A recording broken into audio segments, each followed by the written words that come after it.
Hi friend, David here from Learn Stage Lighting, and today we've got another new little friend here.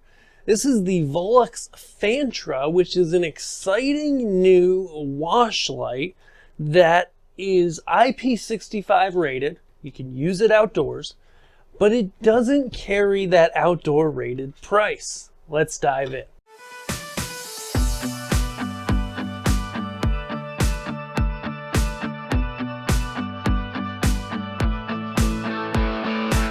So this is a new fixture available from Volux now. They sent this to me as a demo, but the opinions are all my own. Let's take a look at the physical first. So the Phantra from Volux has a 7x60 watt LED engine.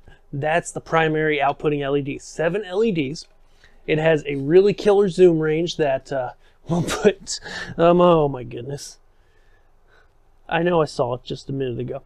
We'll put that on the screen, the zoom range. It is awesome. It goes very narrow. It's like 3 degrees or something like that to about 60.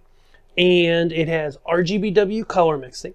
And then it has what they call the glow dot backlights, which are a bunch of backlight LEDs in behind the lens that can do some cool effects. You know, honestly, it's kind of hit or miss to me. Like, it's something I might use sometimes. A lot of times I might not use.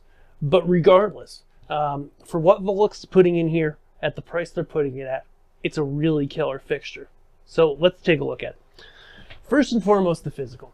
So when we look here at the Phantra, we see a really nice metal enclosure. It is fan cooled on the back, but there's a big old heat sink as well. Really nice body, really nice LCD, good buttons. They're non-physical buttons, they're just touch, but they do work well. On the bottom, though I'm not going to lift it up, it is a little bit on the heavier side. Not terribly for a waterproof fixture though.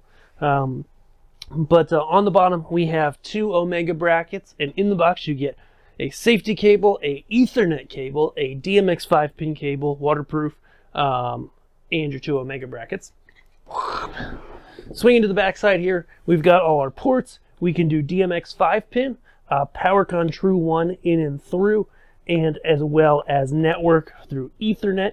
There's also an equalization valve and a fuse, and all of these have the Seatronic covers so that you can cover them to keep them waterproof when not in use.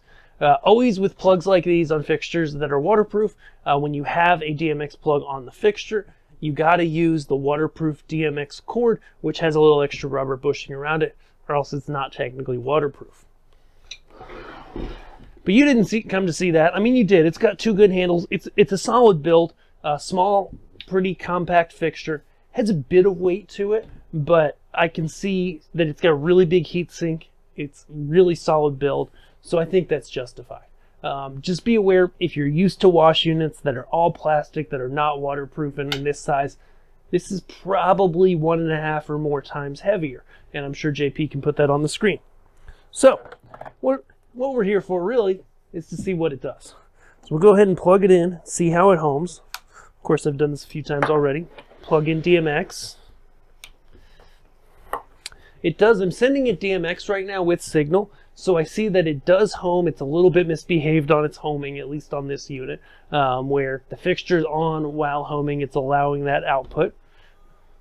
You can see it moves quite quick too. We'll look at that in a second. So the first thing you'll see is it's very bright as it's at its narrowest. You can see that coming across the room here. You can really see that light beam as it travels through the air and really see, hopefully my head's not cut off. It probably is. Really see how tight, how nice that beam looks through the air. Let's pop through some cues I wrote. Okay, so you can see here, as we go from narrow to wide, it gets nice and wide and really quite diffuse and a really nice wash for just lighting stuff up. You know, whether it be a backlight for a band on an outdoor or indoor stage, whether it be you're lighting buildings, trees, etc. Having the ability to go nice and wide like this really opens up those possibilities. Popping back in here, I want to show you what it looks like on the wall. So I've got a little section on the wall there. And you're able to tune a pretty decent white out of it.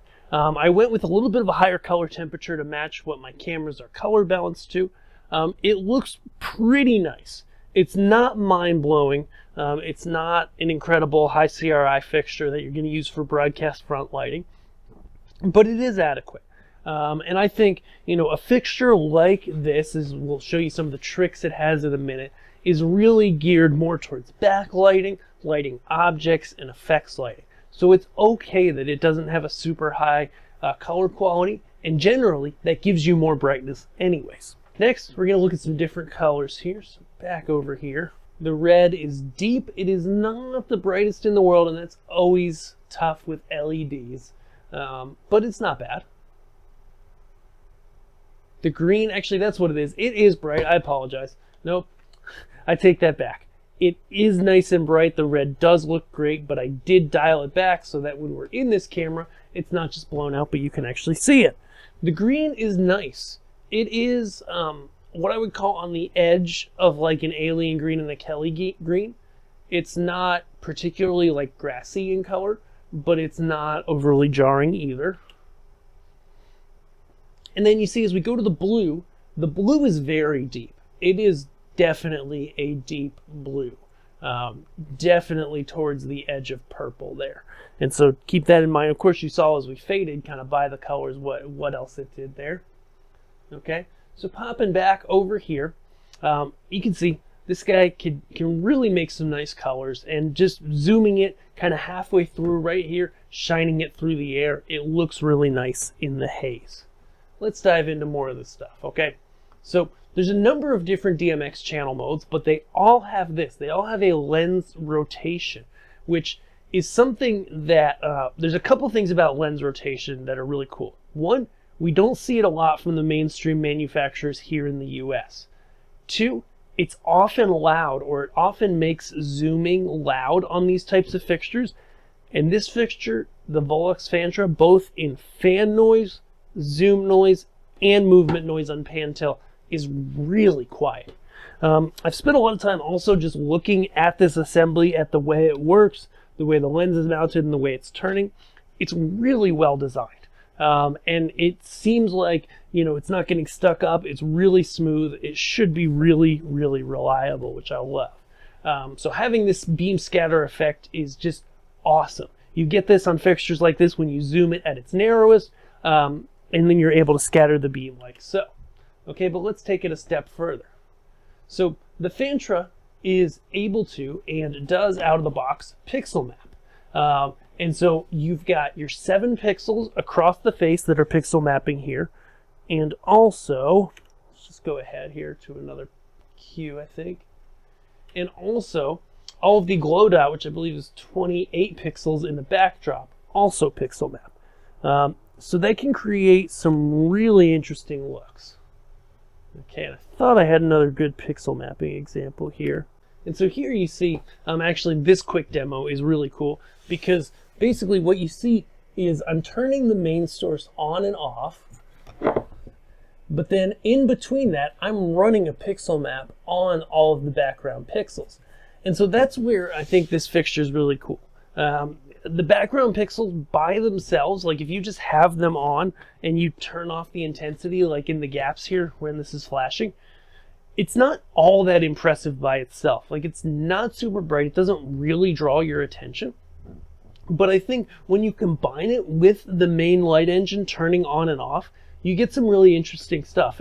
And to the fixture's credit, it is nice that when you, even if you blast those backlight LEDs at full, they're 0.3 watt each, and you can technically see them on surfaces that are like 10 feet away, but it's really dim. And so that's good that you're able to see them with your eye, but not see them casting light on things. But it is really stinking cool that you can run a pixel map. Depending on what mode you choose, there's a variety of modes. You'll either have no pixel mapping, or some of the modes have pixel mapping on just the 7 LEDs of the front engine. Others have just the back, and others, the last one, has all the pixel mapping, both the front and the back. The tough part there is that, it's up to your console manufacturer as to how they build the profile, if you'd be able to get separate control of those 2 engines, both pixel mapped. Okay, I know in Onyx, for example, with the way they build profiles, it doesn't really work out. Now, that being said, there are modes with the ArtNet and sACN control, where you can actually control part of the fixture from DMX and part of the fixture via ArtNet or sACN, like from a pixel mapping program like Madrix. Okay, so that would enable you to control the one part from the console, the other part from the other software, and there's specifics on how to do that. Okay, but I don't want to get too in the weeds on that. The one thing we hadn't looked at yet is movement speed. So this guy, as you see there, I just moved it kind of slow, and now we're going to get it going up to its top speed.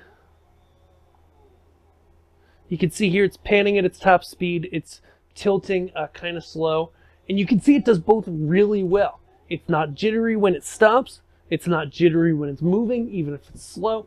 And when it moves fast, it moves pretty darn fast for a weatherproof light. Okay, and I say that because weatherproof lights are generally heavier, generally the head's heavier, as is the case here.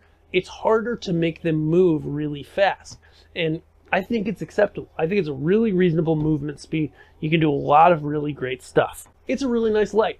It does a lot of really cool things. I'm just going to leave it there on the beam scatter because I love how it looks. It's not only a versatile wash light for backlight, scenery lighting. Having this beam scatter effect is killer anytime you have haze, but it's also really great to bring in that narrow beam and pixel map and do creative stuff like that. And the fact that you can use it outdoors, light trees, light buildings, whatever. You can even, I've actually taken this, I took it outside at night, and even without haze, you see it a little bit through the air, somewhat like a beam light. It's not super apparent, but it's there, and with just a little atmosphere in the air, or some dirt, or campfires, or a little bit of smoke or haze, fog, what have you, I think it would look really good. So, to sum it all up, this is a surprisingly well-built fixture when you see how much it costs. Okay, Volux always keeps their pricing really tight, and that's especially apparent here with the Phantra. It's a really nice fixture, and so if you're, somebody that says, hey, most of the time I use my stuff inside, sometimes I use it outside, or I might want to use it outside, give the Phantra a good hard look. It gives you that outdoor rating and the ability to be used outdoors on a temporary basis, but it doesn't really lose much in the sense of usability. Sure, a non-IP65 rated fixture like the Sysma, I've got the Volux Sysma over there, really similar brightness, 7 by 60 watt LEDs, both of them, but the Sysma's going to move faster. It's going to be a little cheaper, but if you're in that place where you go, hey, sometimes we do live production, sometimes stuff's outside, sometimes it's inside, then it makes sense to make the jump into a waterproof wash like this, especially at the price they've put these at. It's just kind of a no-brainer because you get the ability to use it outside if you want, use it inside as you want. There aren't really any compromises either way. So if you've enjoyed this review, go check out the Phantra. We've got it on Learn Stage Lighting Gear, and you can check it out there. Feel free to email us for a quote. We love to help, and keep watching here. Watch all our reviews, subscribe, and we'll see you guys in our next video. Thanks so much for watching.